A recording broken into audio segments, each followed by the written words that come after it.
അറസ്റ്റിലായ ശബരിമല തന്ത്രിക്ക് പിന്തുണയുമായി തന്ത്രി സമാജം. തന്ത്രിയെ കേസിൽ പ്രതി ചേർത്തത് തന്ത്രി സമൂഹത്തെ അവഹേളിക്കാൻ വേണ്ടിയാണ് തന്ത്രി സമാജം ഭാരവാഹികൾ ആരോപിച്ചു. ശബരിമലയിൽ നിന്നും 2 സീനിയർ തന്ത്രിമാരെ മാറ്റി നിർത്തുകയാണ് കേസിന് പിന്നിലെ ലക്ഷ്യം. ദേവസ്വം ബോർഡിന്റെ അനുമതിയോടെയാണ് തന്ത്രിക്ക് വാജിവാഹനം കൈമാറിയത്.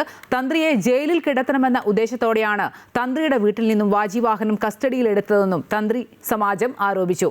സ്വർണ്ണപ്പാളികൾ നീക്കുന്നത് സംബന്ധിച്ചുള്ള ദേവന്റെ അനുജ്ഞ ദേവസ്വം ബോർഡ് രേഖാമൂലം ആവശ്യപ്പെടാത്തതിനാലാണ് നൽകാതിരുന്നതെന്നും തന്ത്രി സമാജം ഭാരവാഹികൾ അറിയിച്ചു. ആലോചന അല്ലെങ്കിൽ മറ്റെന്തോ ഉണ്ടെന്ന് സംശയിക്കുന്നതിനൊരു കാരണം തന്ത്രി അത്രയും കാലം പറഞ്ഞിരുന്നു എൻ്റെ വീട്ടിലിരിക്കുന്നുണ്ട് എന്ന്. അന്നൊന്നും പിടിച്ചില്ല. അദ്ദേഹത്തിനെ ഏതോ ഒരു കാര്യത്തിൽ പിടിച്ച് അറസ്റ്റ് ചെയ്ത് റിമാൻഡ് ചെയ്തതിന് ശേഷം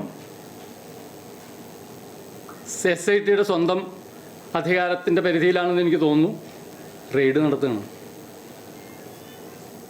ഏതൊരു കുടുംബത്തിൽ കയറിയാലും റെയ്ഡ് ചെയ്താൽ കുറേ എന്തെങ്കിലുമൊക്കെ ഉണ്ടാവും. എന്നിട്ട് കൈ കിട്ടിയത് കൊണ്ടുപോകണം. ഹൈക്കോടതി നിർദ്ദേശിച്ചതായിട്ട് തോന്നണില്ല ഇതെടുത്തുകൊണ്ട് വരാൻ. പറയുന്നും തോന്നണില്ല. ആരും പറഞ്ഞിട്ടില്ല, പരാതിയില്ല.